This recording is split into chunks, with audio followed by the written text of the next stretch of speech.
rumah tidak memadai, Ahmad Zahid dakwa Najib harus bebas sepenuhnya.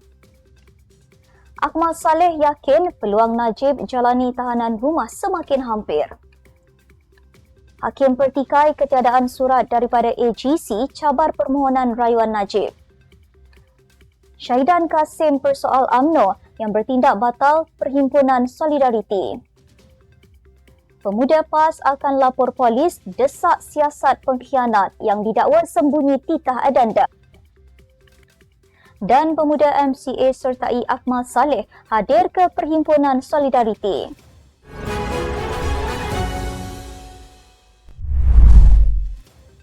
Bismillahirrahmanirrahim. Assalamualaikum dan salam Malaysia Madani.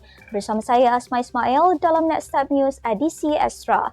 Jangan lupa ikuti kami di semua platform Nextstep Malaysia.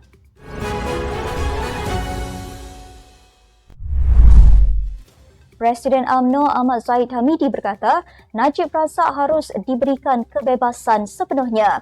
Itu kerana katanya, kemungkinan Najib boleh dikenakan hukuman tahanan di rumah tidak memadai.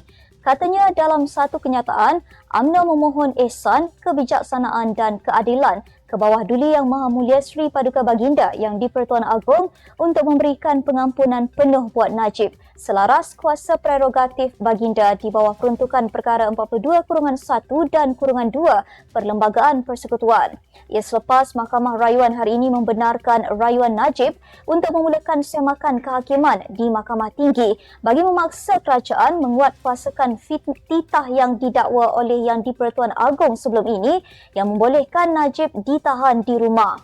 Sepucuk surat daripada Istana Pahang diserahkan kepada mahkamah hari ini yang mengesahkan titah tambahan itu adalah benar. Zahid turut melahirkan penghargaan kepada Sultan Pahang, Al-Sultan Abdullah Sultan Ahmad Shah kerana mengesahkan kewujudan tambahan itu. Dalam perkembangan sama, Akmal Saleh meluahkan keyakinan Najib akan menjalani baki hukuman penjara di rumah semakin hampir susulan keputusan Mahkamah Rayuan hari ini. Ahli Dewan Undangan Negeri Aden Merlimau itu berkata, beliau menyifatkan keputusan Mahkamah Rayuan berkenaan adalah kemenangan pertama bagi mantan Presiden UMNO merangkap bekas pengerusi Barisan Nasional BN itu. Katanya kepada pemberita, ia memberikan petanda positif dan dapat menangkis cakap-cakap kononnya titah adendum berkenaan tidak wujud dan hearsay sudah dinafikan selepas Sultan Pahang sendiri berkenaan mengeluarkan surat pengesahan itu. Terdahulu, Mahkamah Rayuan membenarkan Najib memulakan prosiding semakan kehakiman bagi suatu perintah untuk memaksa kerajaan atau 6 pihak lain menjawab dan mengesahkan kewujudan titah adendum. Titah adendum berkenaan dikatakan diperkenan oleh Yang di-Pertuan Agong ke-16 yang membolehkan bekas Perdana Menteri itu menjalani baki hukuman penjaranya di bawah tahanan rumah bersabit kesalahan penyelewengan dana SRC International Sdn Bhd berjumlah 42 juta. Hakim Mahkamah Rayuan pada Isnin mempertikaikan ketiadaan surat daripada Jabatan Peguam Negara AGC untuk kerajaan mencabar permohonan rayuan Najib berhubung kewujudan titah adendum. Ketika bersidang, Hakim Muhammad Fairuz Jafril berkata, beliau terganggu apabila kurangnya komunikasi daripada responden untuk mempersoalkan kewujudan titah adendum itu. Katanya, ketiadaan surat daripada AGC atau responden lain yang mencabar titah adendum itu seolah-olah Najib mengakui kewujudan titah itu. Najib, 72 tahun, merayu terhadap keputusan Mahkamah Tinggi Kuala Lumpur yang menolak permohonan kebenaran semakan kehakiman terhadap titah adendum yang dikatakan diperkenan oleh Yang di-Pertuan Agong ke-16. Najib mendakwa titah adendum itu akan membolehkannya menjalani baki hukuman penjara selama 6 tahun di bawah tahanan di kediamannya. Ahli Parlimen Arau Syahidan Kasim mempersoalkan UMNO yang bertindak membatalkan Himpunan Solidariti Najib di Istana Kehakiman Putrajaya. Syahidan yang merupakan bekas pemimpin UMNO berkata, ia kerana kehadiran peserta dalam himpunan tersebut adalah mengikut hak mereka sebagai rakyat, seperti mana yang termaktub dalam perlembagaan negara ini. Ujar beliau, penyertaan mereka juga bertujuan untuk mengetahui keputusan Mahkamah Rayuan melibatkan titah adendum. Katanya kepada Sinar Harian, walaupun ada halangan tetapi alasan ahli UMNO untuk tidak hadir kerana menjunjung perintah titah yang di-Pertuan Agong itu satu perkataan yang wajar dikaji semula.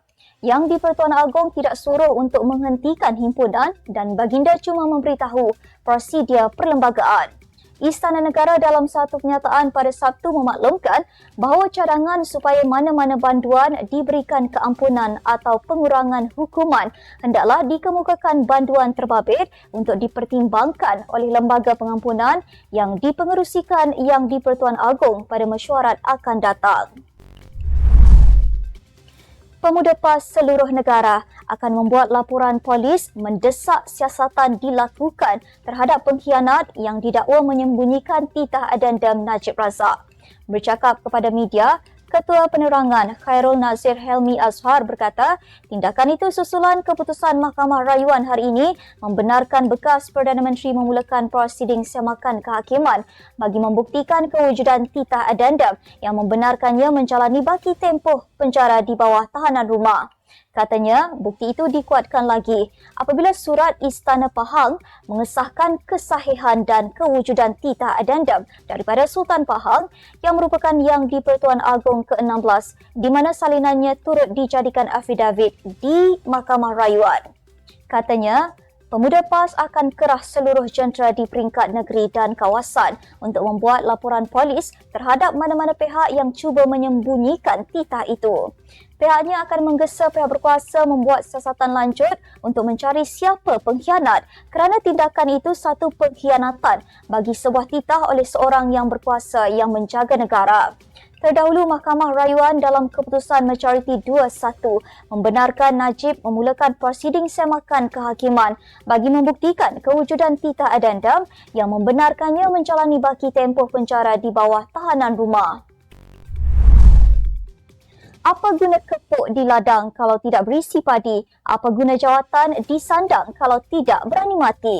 Pemuda MCA bertindak menyertai Akmal Saleh dalam Perhimpunan Solidariti bersama Najib Razak menuntut keadilan bagi menyatakan sokongan kepadanya. Ketua Penerangannya, Neo Cho Siong mengumumkan perkara itu di laman Facebook yang menunjukkan suasana semasa di perkarangan Mahkamah Rayuan Istana Kehakiman Putrajaya. Pada pagi Isnin, Mahkamah Rayuan mendengar rayuan Najib berhubung penolak permohonannya untuk menjalani baki hukuman penjara 6 tahun di bawah tahanan rumah. Ia berdasarkan dakwaan mengenai kewujudan titah adendum menyokong permohonan itu. Sekian untuk edisi Extra ini. Ikuti perkembangan semasa isu-isu panas politik Malaysia setiap hari hanya di Nextstep News. Jangan lupa untuk follow Facebook Nextstep Malaysia dan subscribe YouTube Nextstep TV. Nextstep Malaysia bersama melangkah dengan yakin. Saya Asma Ismail. Assalamualaikum dan salam sejahtera.